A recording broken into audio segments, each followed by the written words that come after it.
Hello everyone, how are you doing? Welcome to another video, and today we have a very special guest. This is Phillip Peixoto. Phillip is a friend of mine. We work in the same lab, and now he's a PhD student in our lab.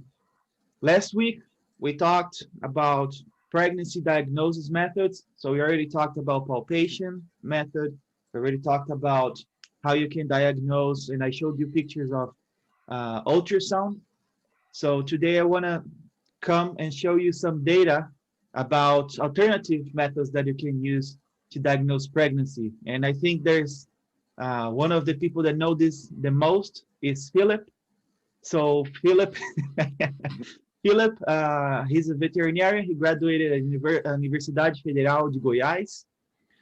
After the graduation, Phillip went to Illinois, and he was a resident there of large animal medicine and reproduction. And he concluded his master's there under the guidance of Dr. Fabio Lima. After completion of his master's, he came to University of Florida.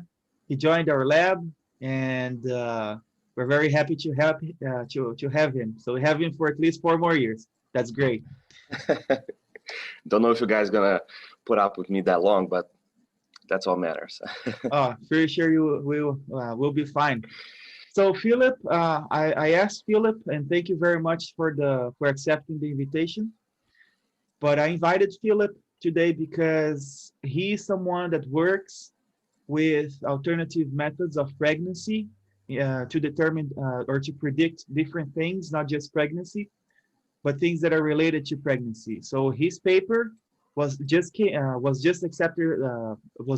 published, is in press at Journal Dairy Science, and basically he worked with pregnancy-associated glycoproteins. So the title of his paper is the characterization of pregnancy-associated glycoproteins and progesterone as predictor of twins and conceptus loss in high-risk pregnancy in hosting cows.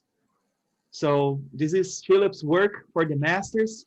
So he's going to have a lot of nice insights for us in these alternative methods for pregnancy diagnosis. So Phillip, thank you for accepting the invitation, and the floor is all yours. Thank you, Kyle. Yeah, thank you for the brief introduction, for having me here. It's a great opportunity for me. I know that you discuss a lot of interesting topics on your channel, so it's like an honor to me to be part of one of the guests. So yeah, whenever you guys are ready, thank you for attending to the video too. Don't forget to subscribe. Hit the like if you like. If you don't, hit the like anyways. But yeah, whenever you guys are ready, let's give it a head start. So as Kyle mentioned, the title of this brief conversation here, it's going to be Alternative Pregnancy Diagnosis Methods. So here, before we enter into the pregnancy diagnosis methods per se, I just would like to set up the ground in terms of embryo development. I know that Kyle and previous speakers already discussed a little bit, but it's interesting just to see a few details in what methods it's already available, and some methods we don't see very often, but they exist. So for example, beginning only on the ground, like we have day 1 of the embryo development. So day 1, we have the female pronucleus and the male pronucleus, basically like the male gamete and the female gamete, they fuse, call it fertilization by day 1. And it starts a lot of cell divisions, multiplying, and day 10, the embryo hatch from the zona pellucida, which is like a zona, it's like a cell layer that covers the whole embryo, and the embryo kind of disattached from the zona pellucida and enters into the lumen of the uterus. Okay, so by this stage, the embryo is not attached to the endometrium of the uterus, so it's not glued into the endometrium of the uterus. And by day 12, day 18, it starts a period called elongation. There's some subcategories, but I'm not going to get too much into those details. But during the elongation, the embryo grows substantially, like it grows almost 200 folds, its original size from day 8 to day 10. So it grows a lot, okay? And there's a very special important event that occurs by day 15, day 16. So bad students, farmers as well, they must have heard about this molecule called interferon tau. So interferon tau is very important. It's a molecule that is produced by the embryo. By around day 15, day 16, this molecule is in charge of, is the molecule that mediates the maternal recognition of pregnancy. So it's the way that the embryo tells to the mother, hey, don't lyse that very valuable corpus luteum that you have over there because I need that progesterone. So this is the mechanism that the interferon tau works. So recognizing the maternal pregnancy, preventing the luteolysis, okay? We're gonna get into more details about luteolysis a little bit later, all right? So the importance of interferon tau here regarding pregnancy diagnosis methods is just because the interferon tau reaches the maternal circulation of the mother as well. And that interferon tau, when it reaches the maternal circulation, it stimulates some leukocytes genes, for example. So one of those genes that are very stimulated, per se, in those leukocytes is the interferon stimulated gene 15, ISG15, okay? And the pregnancy diagnosis can be performed upon the upregulation of those genes to see if those genes are very expressed. We can determine if the cow is pregnant or not, because these genes are very intrinsically related to pregnancy. So this is performed more in when the subject is research. You don't see those into commercial farms or anything, but it's just so you guys know how early we can start predicting if the cow is pregnant or not based on some factors that are associated with pregnancy. So ISG15 beginning on day 18, day 20, and day 18, day 24, they started doing some works on how progesterone it's accurate or not to predict pregnancy. We're gonna see about that. And by day 18, day 24, is when the attachment happens. So the attachment basically is, in very simple terms, the embryo trophectoderm, which is the fetus that is going to be originating in the fetal side of the placenta, gluing to the endometrium of the cow, okay? Initiating this intimate attachment. And by day 30, we have the beginning of the placentation, okay? So more specified and more refined tissues are being formed. The cotyledons by the fetus and the caruncles by the endometrium. They're going to be attaching together and forming the placentomes, okay? But regarding the pregnancy diagnosis methods, we have progesterone, pregnancy-associated glycoproteins, going to be like our main actor here today on scene, and we have ultrasonography that Kyle and previous speakers already discussed about in other videos, so I'm not going to be too much into those. In day 32 term, we also have progesterone, PEG, ultrasonography, and transrectal palpation. If the person is very well trained, about day 32 is a little bit hard, but the person can, very well trained person can perform that. So now that we lay the ground regarding the embryo development, let's talk about a little bit of the importance of performing a very correct diagnosis for dairy profitability. So first, if the cow is not pregnant, she's not going to produce milk. If the farmer has no milk, he has no income, okay? So mammals, in order to produce milk, they need to be pregnant, okay? And then conceive. Of course, there's some disorders that they produce milk, some hormone manipulations, but physiologically speaking, pregnancy equals milk production later, okay? Another important factor is only about 28% of the dairy cows inseminated will conceive after EI. So that's a very low percentage. So we must perform a correct diagnosis in order to still correctly identify the cows that are correctly pregnant. And most importantly, each case of pregnancy loss costs about $600 per cow. So that's a lot of cost, Kyle, right? So also discussing a little bit on the importance of pregnancy diagnosis, what is an ideal pregnancy test? So what it must contain in order to be valuable to commercial farmers and for vets or anything. It must be fast, preferable for real-time results. Second, it must be reliable, aka it must be very accurate. And also it must be cost effective. So doing the correct diagnosis is going to be paying off at the end of the day. Let's see. So let's start our talk now regarding progesterone, okay? It's gonna be the first one here. In progesterone, it's a hormone that is primarily produced and secreted by the corpus luteum during the estrous cycle in early pregnancy. It will also be produced by the placenta as a main source of progesterone.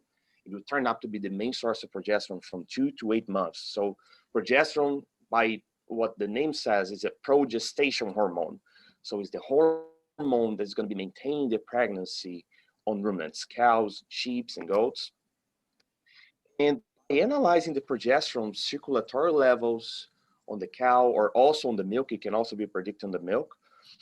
We can plot these graphs over here between a non-pregnant cow and a pregnant cow to dictate, okay, if I collect a blood sample from progesterone from a non-pregnant cow and a pregnant cow, am I going to be able to dictate without knowing which one is pregnant, which one is not, which cow is precisely pregnant, which cow is precisely not pregnant?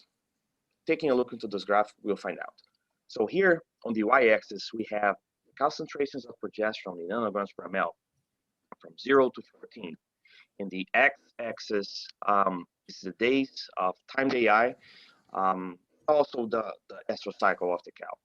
So here on the non-pregnant cow, she was bred over here, day 0. So she's entering into the normal metaestrus and diestrus of the estrous cycle. So the progesterone concentrations are increasing, right? So progesterones are increasing.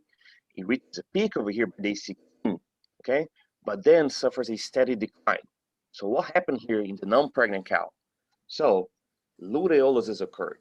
So progesterone is mainly produced by the corpus luteum, and the luteolysis is the physiological event that lyses the corpus luteum.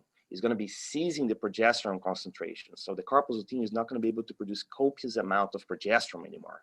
So that's why the progesterone concentrations suffer a steady decline over here, okay?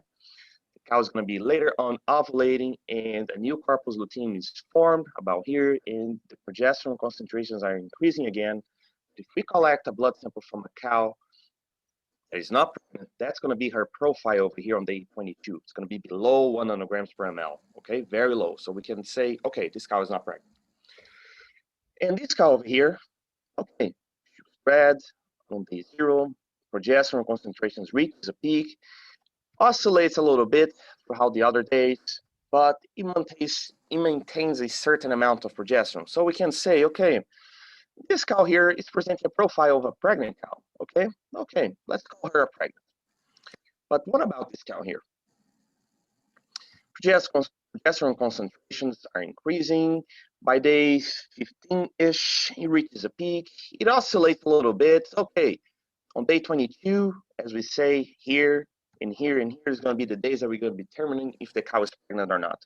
By day 22, we look into the concentrations, it's about 6 nanograms per ml, and we say, okay, this cow is pregnant based on the concentrations of progesterone. But then we check the cow later on day 39, progesterone concentrations steady decline.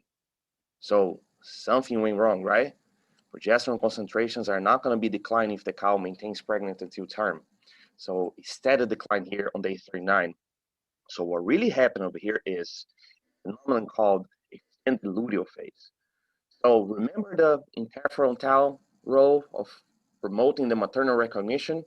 It happened over here, okay? So the fetus, the embryo, was able to tell the cow that he's present there. So progesterone was maintained, okay? But for somehow, days 20 to 22, the embryo died, okay? So the pregnancy is lost, okay? However, the progesterone concentrations are still elevated because the corpus luteum is still active, because the pregnancy was maintained and the luteolysis did not occur. So the corpus luteum is still active. So when the cow recognizes the pregnancy and after she loses the pregnancy, the progesterone concentrations are not going to decline steadily. It's going to take a few days, about 10 12 days, okay, as we can see here. So this phenomenon, extended luteal phase, it has been reported in approximately 35 to 44% of dairy cows diagnosed as not pregnant at day 32 of time they eye. Okay, so now we see, okay, progesterone has some issues in terms of accuracy to perfectly determining a pregnant cow, right? Let's talk about pregnancy-associated glycoproteins. So pregnancy-associated glycoproteins, aka PEGs, they are produced by these grain cells over here. Okay, these are called binucleate giant cells. So these cells, they are originated into the fetal side of the placenta, into the chorion. They are part of the chorion layer of cells, and they begin to fuse with the endometrial side of the placenta by day 20. Remember, by day 20, the first initial attachment, the first intimate attachment between fetus and uterus is happening over here. And after these cells start fusing with the endometrium, these subproducts produced by these binuclear giant cells are starting to be secreted into the maternal circulation. And the main product of these cells is the PEGs, okay? So PEGs are associated with pregnancy, okay? They are associated with the placental activity in the subproducts reaching the maternal circulation. However, we don't know what PEGs do.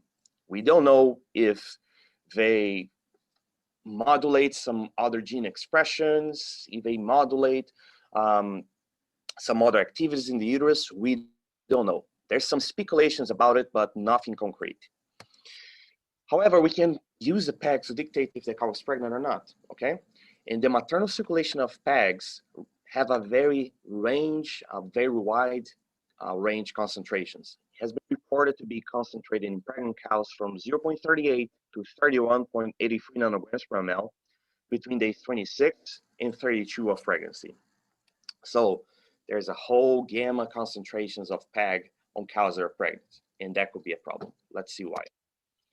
Here's a immunochemistry image, right? It's a stain. I don't think I pronounced the name right, but like these pictures are from tissue stained. Like it's just a very beautiful picture.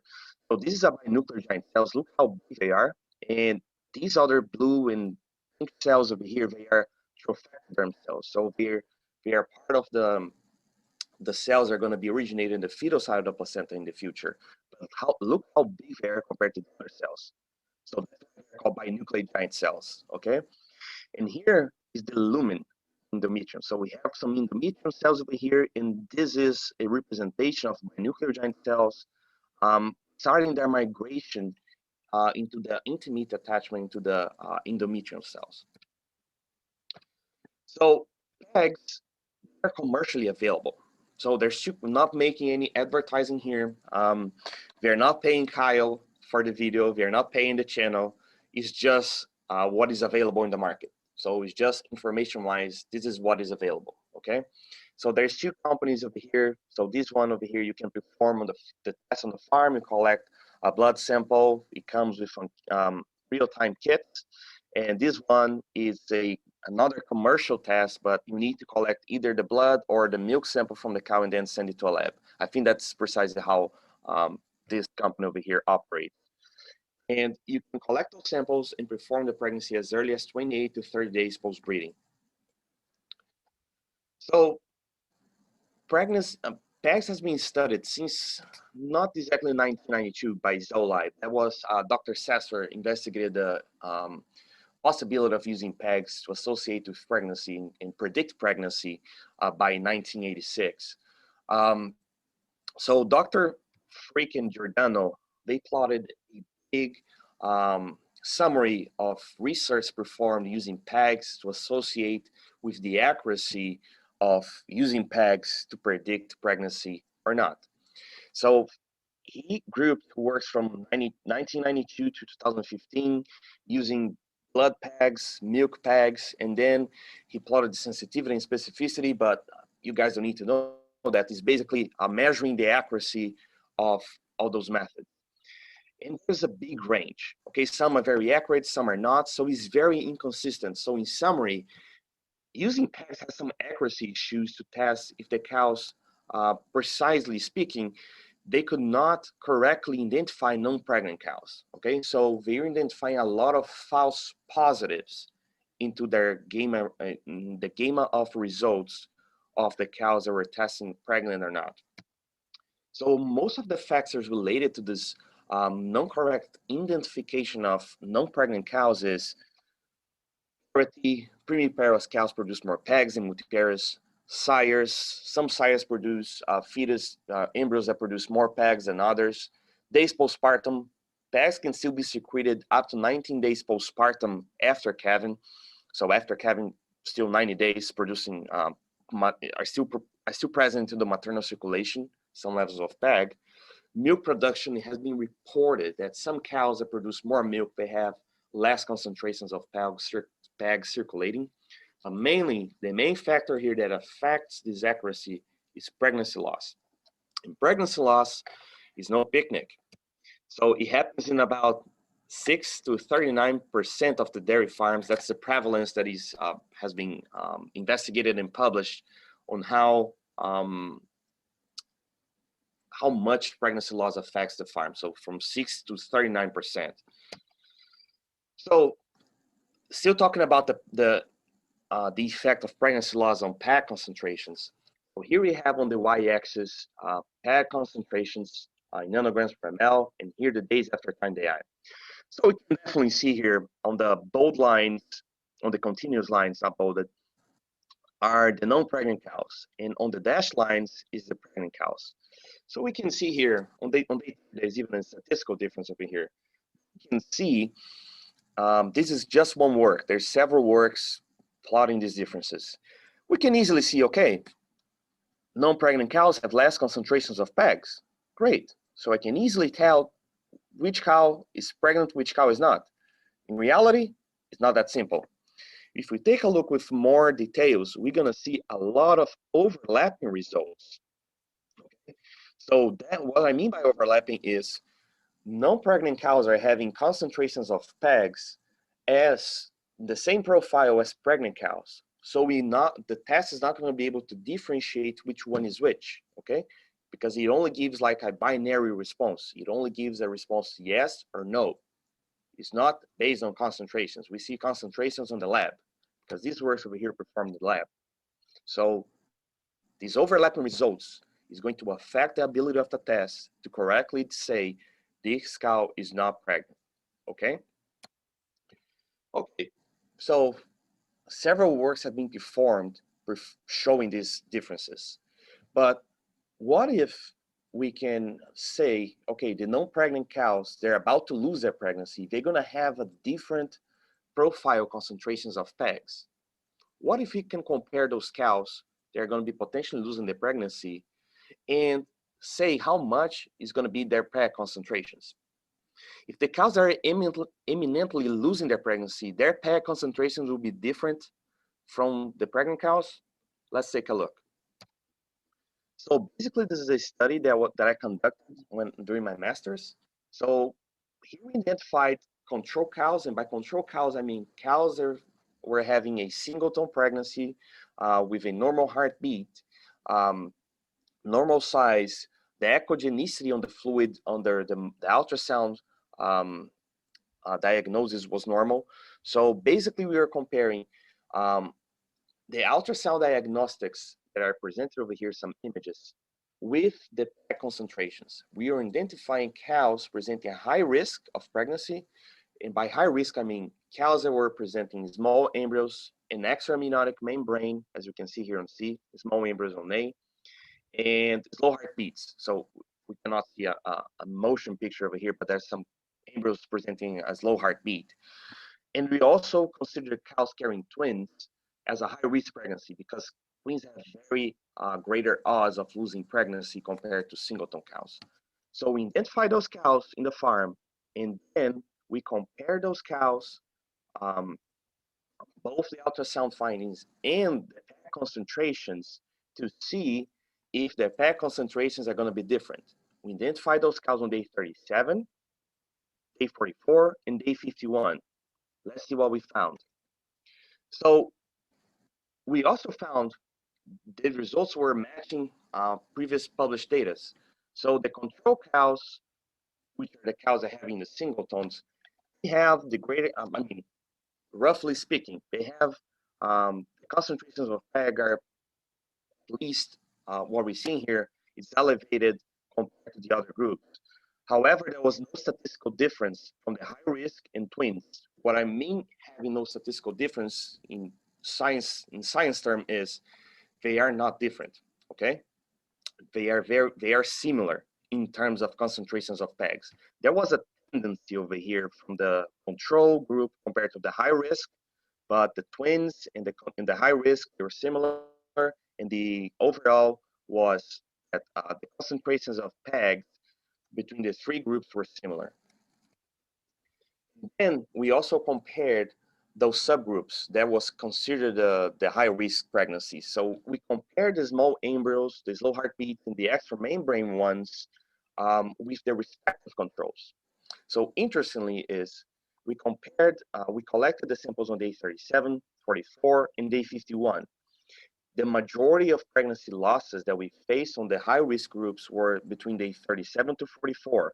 However, for some subgroups, we only see a tendency or statistical difference on day 51 on the PEG concentrations. So what I mean here is, even though the cow loses the pregnancy between days 37 and 44, their PEG concentrations only gonna be decreasing by day 51. So it's gonna take a long time, about 7 to 10 days, the PEG concentrations decline to some basal levels, okay? And that's gonna be compromising the accuracy of the PEG test to tell this cow is definitely not pregnant. She's gonna be read as a pregnant cow. And that's what is affecting the PEG accuracy to determine the cow's diagnostics, okay?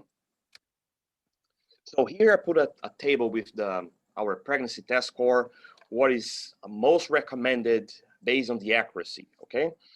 So progesterone, it does have a high sensitivity. We can say, okay, this cow is definitely not pregnant, okay? However, actually I think it's the opposite. No, it's correct. But the specificity is not high. It is not inexpensive to conduct. You need to send to a lab.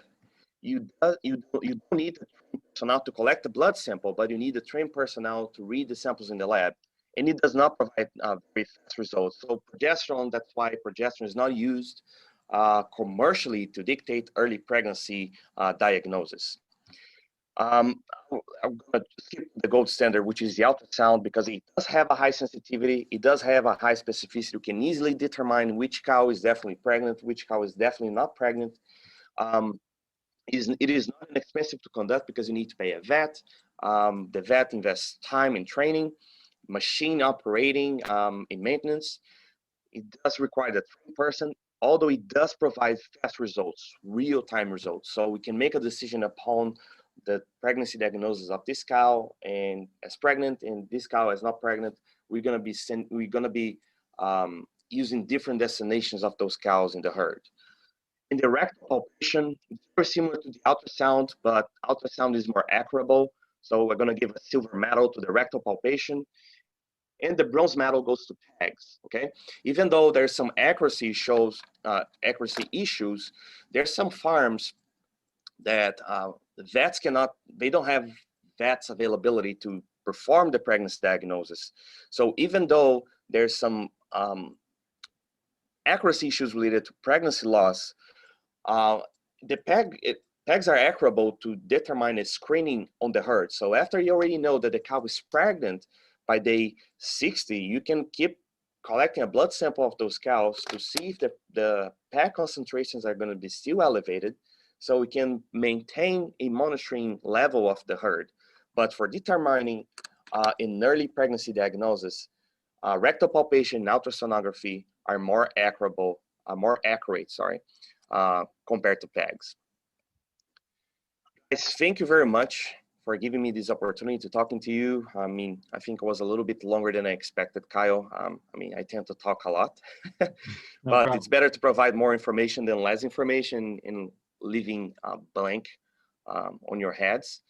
Thank you very much for the opportunity. If you guys have any doubts, Kyle is going to be sending me any message or telling me, hey, Philip, you did not explain this part very well or anything, but hopefully everything is as clear as water, not as clouds. Cloud as mud.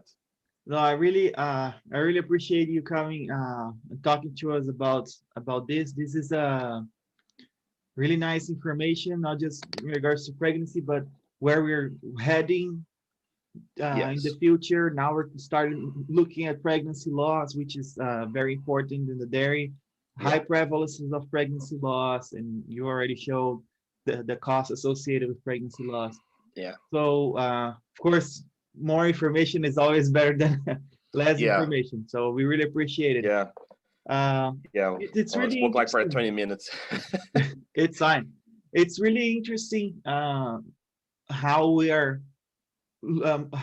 we're moving towards these lab tests in order to do this kind of diagnosis. I know that here in the vet school at UF, I teach a couple of classes.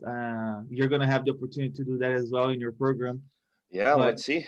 the students now professors are exposing the students to make calculations, and then, oh, what is PEG, and how do you send it to the lab, and let's make calculations and see how much one costs, how much the other one costs. What is the cost benefit? So I think in the future this is going to be much more applied and feasible in the field. As of right now, I see it a lot as well, we've seen it a lot as research stuff, right? But I think with the years, it's going to be more and more present in the dairy in the day by day. Yeah, in commercial routine. Yeah, I mean, I think it's important for the students and farmers to know, because maybe the farmers are going to be receiving an approach of one of those two merchandising, offering them the products. Okay, you don't need to pay a VAT anymore. So we have these products over here. They cost, I mean, it varies between states and states. It's going to be costing less to you. So in the end, is that really going to pay off? How's the pregnancy loss on your farm? Maybe you don't have a lot of pregnancy loss. Maybe you are in the bottom range over there of the prevalence of the pregnancy loss of about 6 and 5%. If you have a huge herd, of course, that's going to make an impact. 5% on a huge herd, it makes an impact. But if you don't have a huge herd, you don't have availability of vets to perform the pregnancy diagnosis for you, it's still available methods. I mean, I'm not that talking about the PEGs over here commercially. It's just so farmers and students know the pros and cons of each method. Okay, everything has pros and cons, and as long as the students are aware of the pros and cons, they can sell themselves towards selling their services using the ultrasound or rectal palpation. Good for them, you know. In the farmers as well, like, as long as I know what is the pros and cons, how much it's going to be costing me each way or the other way, I'm going to be able to make a decision upon the best way for myself. Exactly. No, I think it's really important. Philip, thank you very much for talking to us. Really appreciate everything, the data. And if you guys have questions, you guys can email me, and we'll be more than happy to talk to Philip again. He can come back, answer the questions. And well, you guys already know, if you like the video, you share and subscribe. Yeah, leave a like. Yeah, give it a like. And show your grandma, show your dog, your parrot, show everybody. Exactly, show everybody. Let's spread the information. It's always good. And thank you very much, Philip. And I see everyone next week. Thank you very much, Kyle. See you guys.